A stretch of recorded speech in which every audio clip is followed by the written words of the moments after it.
बिस्मिल्लाहिर्रहमानिर्रहीम। अस्सलाम वालेकुम viewers, welcome back to Habib pharmacy. Habib pharmacy में फिर से हमारे फ्रेंड्स को वेलकम। उम्मीद है आप सब खैरियत से होंगे। आज की वीडियो भी बहुत ज़्यादा इन्फॉर्मेटिव है, तो आपने वीडियो को स्किप नहीं करना, एंड तक देखना है, क्योंकि मैं आपको बताऊंगी कि नोवोटैप टैबलेट, नोवोटैप कैप्सूल से, इसोमेपेराजोल से किस तरह आप अपने स्टमक के प्रॉब्लम्स को दूर कर सकते हैं। तो वीडियो को आपने एंड तक देखना है। चलते हैं आज के टॉपिक की तरफ, जो कि है नोवोटैप। नोवोटैप कैप्सूल है इसोमेपेराजोल, इसकी फार्मूलेशन है 40 mg का कैप्सूल है। इसके अलावा ये 14 कैप्सूल का पैक है और सामी कंपनी की मैन्युफैक्चरिंग है। अब बात करते हैं कि ये स्टमक के लिए किस तरह वर्क करता है।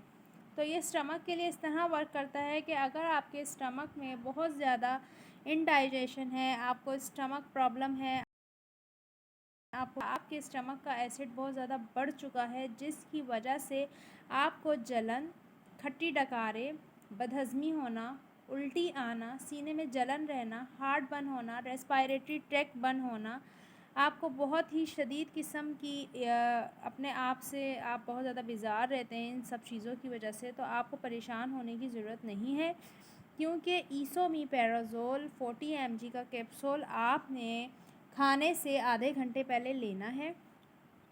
अच्छा, अगर आप 40 mg का कैप्सूल ले रहे हैं तो आपने 8 लेना है, और अगर आप 20 mg का कैप्सूल ले रहे हैं, इसमें 20 mg भी आता है, तो वो आपने दिन में 2 मरतबा इस्तेमाल करने हैं। 40 mg का एक ही काफ़ी होता है कि आप उसको सुबह नाश्ते से पहले ले लें।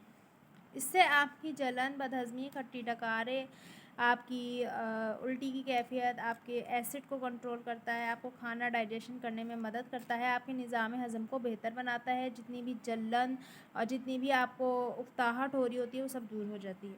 अब बात करते हैं कि इसके साइड इफ़ेक्ट क्या हो सकते हैं। इसके साइड इफ़ेक्ट ये हो सकते हैं कि आपको डायरिया हो सकता है ओवरडोजिंग से, आपको लूज़ मोशन भी हो सकते हैं ओवरडोजिंग से, तो आपने ओवरडोजिंग नहीं करनी, इस चीज़ का आपने ख्याल रखना है।